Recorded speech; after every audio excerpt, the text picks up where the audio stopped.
My first question is always, why did you choose Jen out of your partner? I'm sure you had a lot of friends and you chose her out of everybody. Was there a specific reason? And why did you want to do The Amazing Race?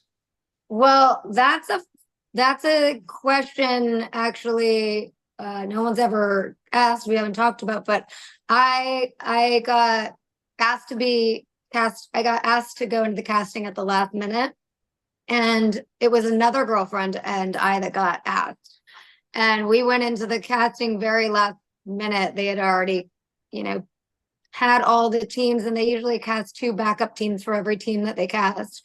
So they have backups just in case something happens. And um, this this team, they weren't totally satisfied with their alternative teams, and so they found my other girlfriend, whose also name is Jen, coincidentally. And we went straight into the last round of the casting.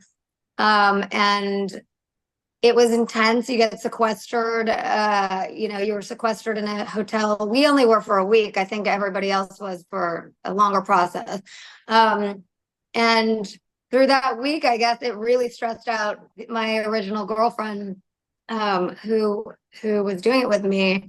You're not allowed out of the rooms outside of your like time slot to get interviewed by everybody. You're doing psych testing, physical testing, like interview after interview with all the heads of the networks and everything. And I think she got really stressed out by how controlled we were in just that one time. And she backed out like 2 days before we were about to leave. And the casting people called me and they said, we really want you on this show. And do you have another friend that can like leave the country in 2 days? And that's, blonde, because at that point they had wanted us as the blonde girls from Beverly Hills, which we weren't even from Beverly Hills. But so I was, asking my friends, and I had a girlfriend who was a very close friend of mine, blonde, and she wanted to go, but she couldn't. And her friend is Jen, who went with me, who I had met only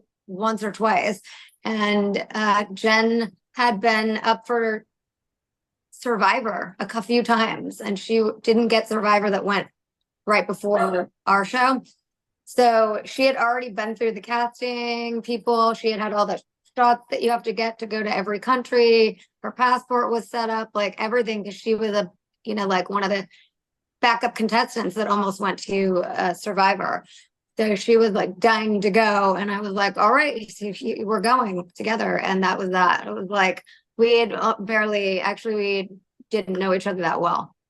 That's insane because It like they was very insane. advertise you as friends, and I you expect because you were found at the last minute, obviously, like you said, and then how did that change? Do you think it was going to be like a vacation, or did you think it was going to be like rough and tough?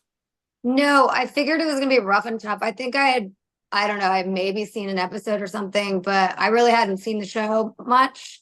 So while we were sequestered, they supplied us with a bunch of DVDs, and that's all we had to do. We didn't have anything else to do. We just powered through, a couple seasons or whatever we had time for, and just were like, all right, okay, this is what we need to get, to gear up. We need, it's how we figured out like kind of what we needed to go. We knew our backpack pound limit was like 25 pounds. And, we had no idea where we are going to go. We didn't know anything like that. We did not know the extent of like how it was going to be, how starving we would be, and how like we were just not fed ever. And so we had packed, like nuts and protein bars and, like a ton of things, but we didn't realize it was like all we'd be eating and how we'd be rationing it. And,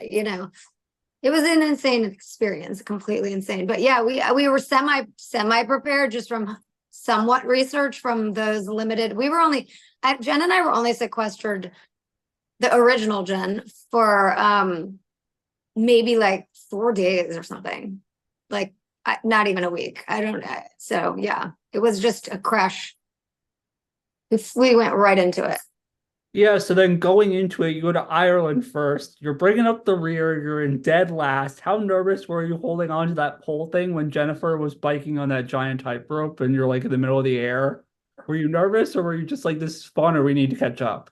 We powered through that one. We powered through that one. That was one as she rode that bike. That was strangely, although it was completely terrifying, that one, I mean, that moment was exhilarating and I had fun. I was literally screaming and like going, like it was just an exhilarating moment because Jen was a rock star on that. I mean, she rode that bike quickly. Like we were struggling to get there, but we, got there. We motivated each other, and she rode that bike excellently.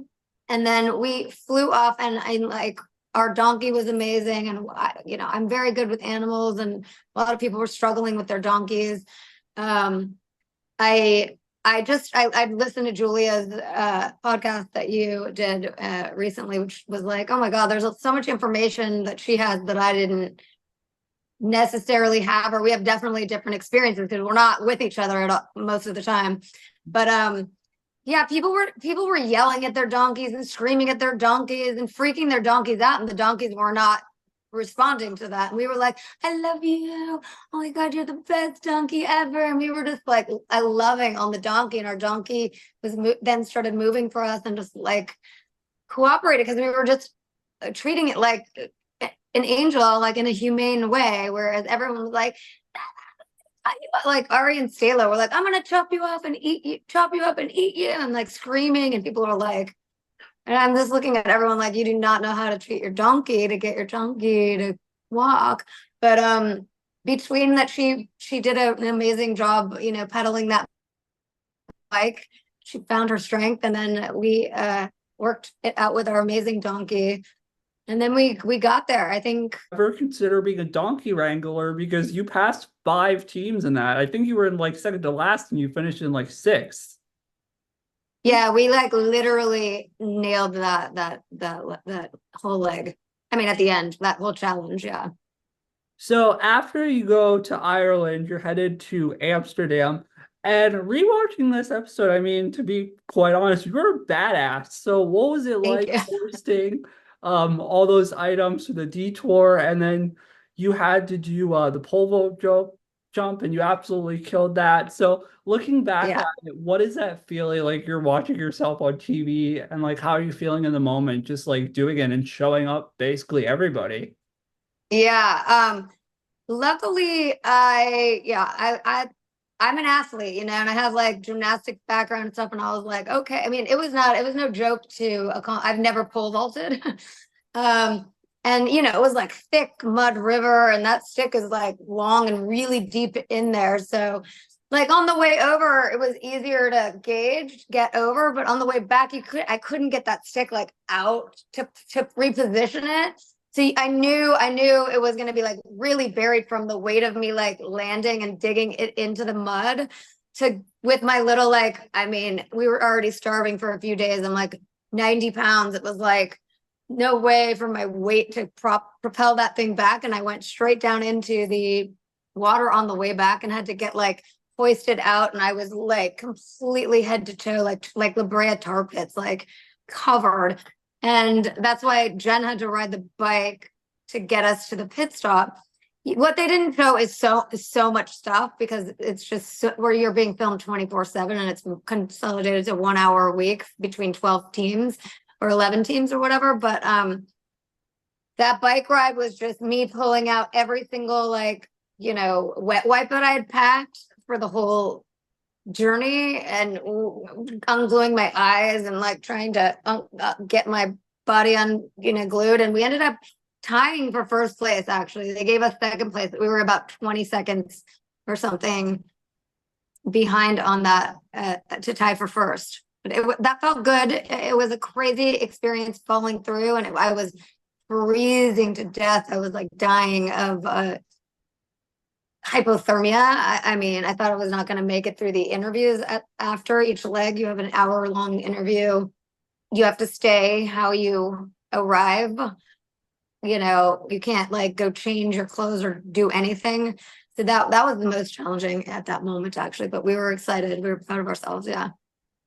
So then going after that leg, you go to Burkina Faso. So can you kind of explain the culture shock and maybe like what that was like with both you and Jen on the race? Because it looked like really draining and just like you looked just generally like exhausting. So how was that like transition?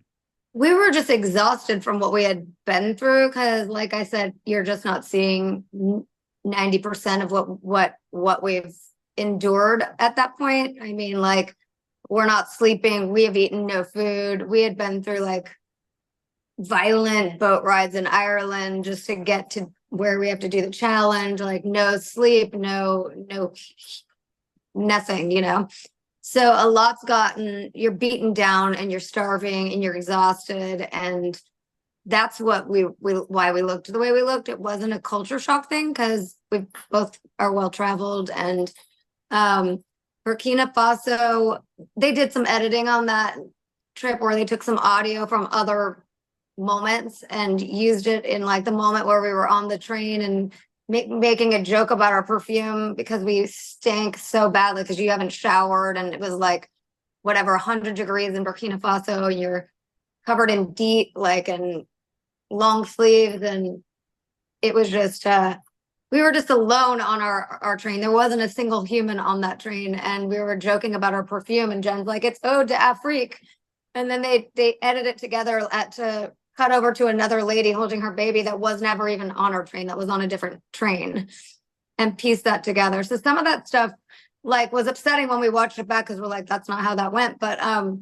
we got to Burkina Faso after that long train ride and we jumped off and we got toward the town. I think what was our first challenge was the teach the word or learn a word to the students, right? I mean, the camel, Jen took that one and because I was taking the more physical ones, I'm more like athletic and she was taking more ones that didn't sound as physical. So she took that one. And God bless her because she was a rock star in that, a rock star. What they had to drink, I mean, it was hours. It was so much longer than it looks like it was. It was forever. We were there getting little tiny drops of milk to come out and it's also there's ticks in it, there's pee in it, like camel pee, it's ticks, it's the milk, it's a nasty thing you have to drink there. And she did it like a champ. And honestly, I'd give her, I think it would, because you weren't allowed to throw up. If you threw up you had to remilk the camel and drink it again. They literally, you weren't allowed to throw up within an hour or some time frame. It was, I forget now. And I would have not been able to not throw up. So Jen was a rock star. I mean, she said we can never say the word camel again. Like, just don't say it. I'll actually throw up. Like she had to just mind over matter that. And then, and then we got stuck in an insane sandstorm while we were we were walking, everything was going great. And the sandstorm happened. And so there's little route markers that they've posted every so often to, like a red little like marker that shows you're still in the realm of like the right place or whatever. And the sandstorm was so violent and crazy, it blew off all the route markers. So there wasn't a route marker. Nobody knew where they were. You couldn't see anything. The camels were beyond stressed out. We were beyond stressed out.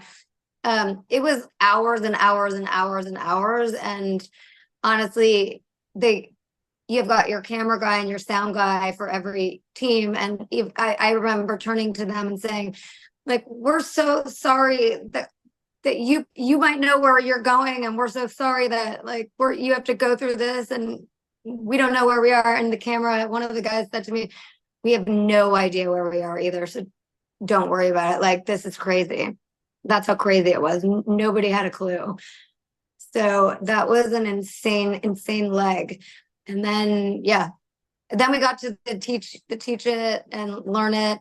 And I don't know, the people there were just so insanely amazing and beautiful and smiles on their face. And I had packed a ton of like, from watching the show, I had packed like inexpensive, bracelets and anything I could give away if we were in any countries where they would want some stuff. And I just remember being surrounded by those children and like handing out, all of my bracelets and anything I had on me. And they were just like so excited and so beautiful and so, just they have nothing. They have literal nothing.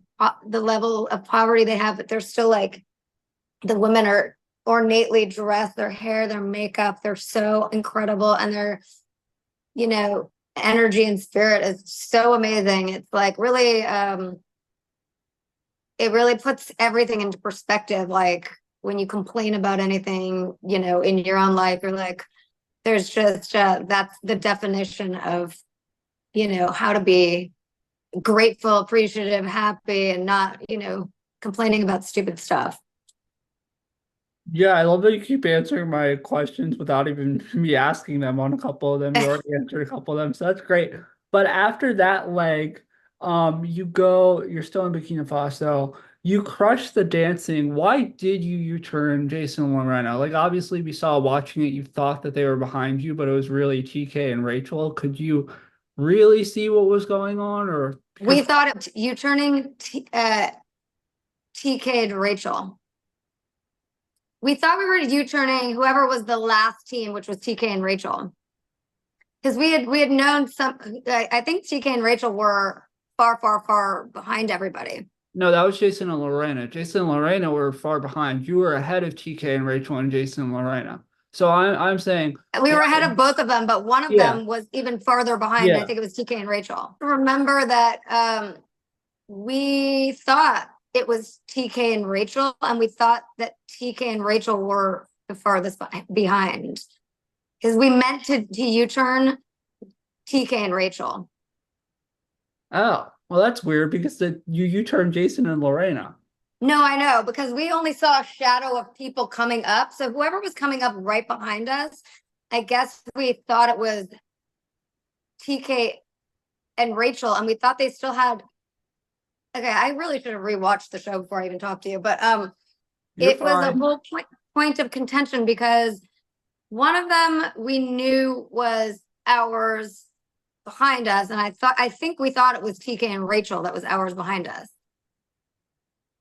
So we were trying to U-turn the people that were already far behind because it was a strong team, and we knew that we didn't know what was ahead of us that could catch up. Because anything can shift. You see that like all Yeah. the time. The farthest person at the end can catch up by the stroke of luck, by the stroke of skill, by a million different factors. So we figured U-turn the person. I figured this actually. Jen didn't want to even U-turn anyone, but we figured let's just hit the person that's already the farthest behind, because then they have to go do the extra challenge, and then they're for sure going to be the ones eliminated. There's no chance. And we thought that it was TK and Rachel. Okay, so then after that, you had to bike with a goat and you were completely lost. So how was that and how was navigating that? Because you looked like really stressed and just take me through that moment. I was most stressed because I'm like a huge animal lover and animal activist, and the goat was like crying and screaming. And then we had the chicken that I was worried about. We were also carrying on that. I also had on the bike. And yeah, was 110 degrees, and it was so hard to figure out where you were going. But I just kept worrying about the goat and the chicken. And then I was like asking everybody, like, what's going to happen to the goat? And then what's going to happen to this chicken? Like, I was literally just concerned about the animals. And also I was in a race, adrenaline going, I was racing, but we ended up doing really well. We got there. Yeah, so after that, going into the fifth leg, do you think that your and Jen's different philosophies in the race, with you being more cutthroat and her being more like, I feel bad, do you think that hurt you as like a team and just distracted you from like your overall goal? I mean, our overall goal for both of us was to win, but obviously, but yeah, she was very concerned with everybody not liking us and then having a target on our back. And I was like, we're not here for the friendships. Like, we're here for $1 million. You know, everybody's out for themselves, and we have that's why she didn't want a U-turn. She thought we were gonna have a target on her back. I'm like, anyone that ran up to the sign that got this opportunity in a moment where they're not in the first, 6 people or whatever, are going to use it if if they're smart. I'm like, this is a no-brainer. Like, this is an opportunity to make sure, because we were whatever third to last at that point. At least we thought we were. There were 2 teams behind us, strong teams. So yeah, I think it was a point of contention for us for sure. I'm like, it was hard on us because we weren't operating so much as a team at that point. I mean, we pulled it together when we had to, but yeah, it was a strain because we did. I was like, we can't worry about that. We're here to win. This is what we're here for. Yeah, so you have to go to Lithuania. So what did you think when you were completely lost trying to find that church to locate all those people and you almost got hit by a bus? Oh my God. That was absolutely, I thought, what the end of our lives, my life for sure, because I was the one the bus was directly hitting in the back seat. Um, Honestly, that was insanely terrifying. Like that, I don't even know, by the grace of some serious angels, that we are still on this planet, because it was just the car got stuck in gear and she could not get the car to move. And like, the bus driver managed to get the brake at the like hair of our chinny chin chin in time. I mean, you just brought back a whole, like, I got chills when you mentioned that. I think I blocked that out of my memory. Um, that was insane. I mean, I was like face to face with this bus like this. Like, it was out of control, insane. Yes. So we got past that, and then finding whatever we were looking for, the maps or whatever we were looking for in Lithuania, actually did that very quickly. We did that really quickly. We were lost for a long time, I think, and then I executed that task so quickly. We were then ahead, but then we got lost again. We got lost for like 4 hours or something after I did that. I nailed that challenge. And then we got severely lost. It was like a 4-hour delay, which is what ended up taking us to where I think where we had to do the stilts or the counting of the fence, Yeah, both right? of those. Yeah. We just nailed that. I mean, we nailed that challenge, and it just was like the most unfortunate thing that we lost like 4 hours after that, getting lost. So being lost, that's what really killed you during the race. It wasn't counting the fence because we saw like in the edit it was the counting, but I kind of It was being lost. I mean, being lost put us 4 hours behind when we flew past. I like beat everybody in that challenge. I mean, we were so ahead and we got lost for 4 hours. The counting of the fence was a bad choice. We should have done the stilts. Was definitely not the right choice, because at that point we knew we were 4 hours behind. We thought it was over, because we thought we had no chance because we were lost for so long. And at that point we didn't even know who was where, who was ahead of us beyond whatever person was there directly while we were doing that, the stilt or the counting challenge. We didn't know. We thought no one else could possibly be behind us, which clearly they weren't, because we got lost for so long. Or I don't know if they were or weren't, but so when we were in that state of mind, and like it was impossible to work as a team. Like, you had to count all the little picket posts, and while you have every clown and animal screaming, everybody screaming numbers at you. I don't know if that showed. They were like 46, 22, like everyone's screaming things at you, and the clown or the outfits that the carnival outfits. And so, I was like, you count one strip, I'll count one strip. We add them together. But it wasn't going that way. Like, her mind was her way, my mind was my way. We couldn't come together. We were not working together well on that challenge. One of us should have gotten on the stilts, because all that adrenaline and that athletic stuff is a way more efficient thing. That's definitely a regret, but getting lost is the thing that really took it, because it just cut 4 hours out of our lead that we were, would have been otherwise in. Yeah, so unfortunately you got eliminated, but what do you take away from like the race overall? Yeah, unfortunately we got eliminated, and I was very unfortunate because there had been no elimination yet. So Or had not we had the eliminated? non-elimination leg, like would have been a game changer. Like TK and Rachel, who were far behind when the following episode, they were last to the pit stop and would have also been eliminated. Getting the non-elimination is was everything because they ended up winning. And we were like, had we just gotten the non-elimination leg, if it was one sooner, I don't know. It wasn't really geared for uh there was a lot of things that it wasn't really geared for, like the girl teams to win for some reason. But yeah, those are unfortunate moments. But there's a lot of other things that happen too that you don't see, like your money gets taken by a cab driver, like, in another country, they like say they have change and then they run off with your money and then you're just out of money. That's why you're not eating. It's why you don't have money for like some parts of a challenge.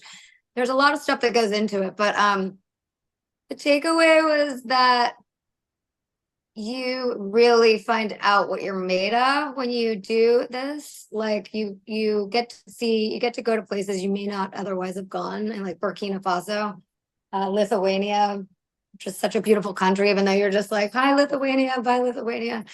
But it's a game changer, a life-changing experience, because it just shows you what you're made of. When you're hoisting furniture, when I hoisted all that furniture up in Amsterdam, up the window by myself, we never knew you could even like change team.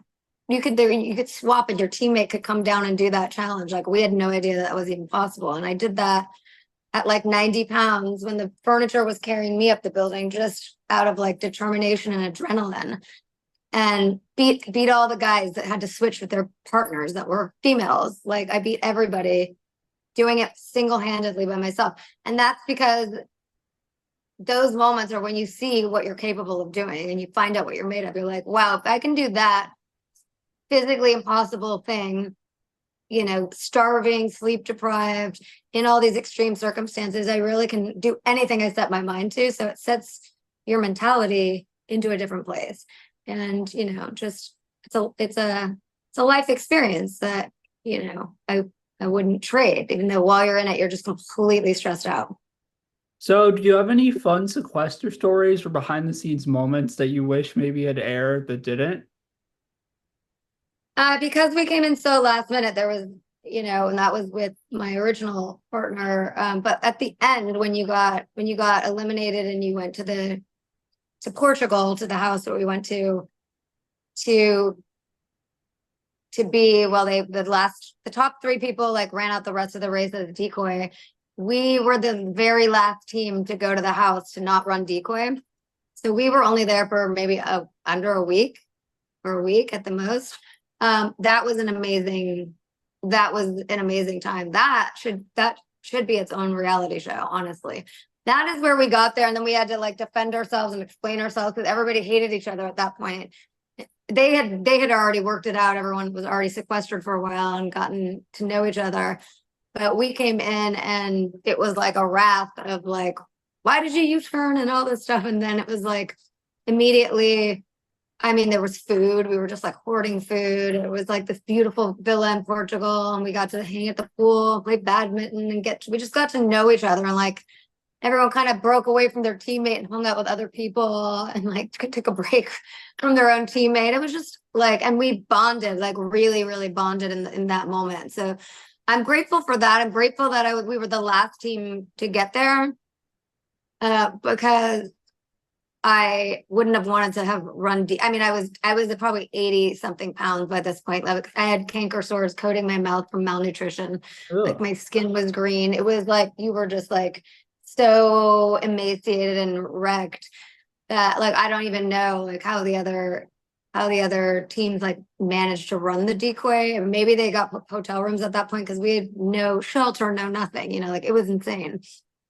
So getting to that house, getting to, you know, relax and, you know, have some cocktails and eat and, you know, like hang out by the pool. That was an awesome experience. And I do wish like all of that would be aired because that was fun. We had a lot of fun there. Yeah, we did. We got a good experience in that moment.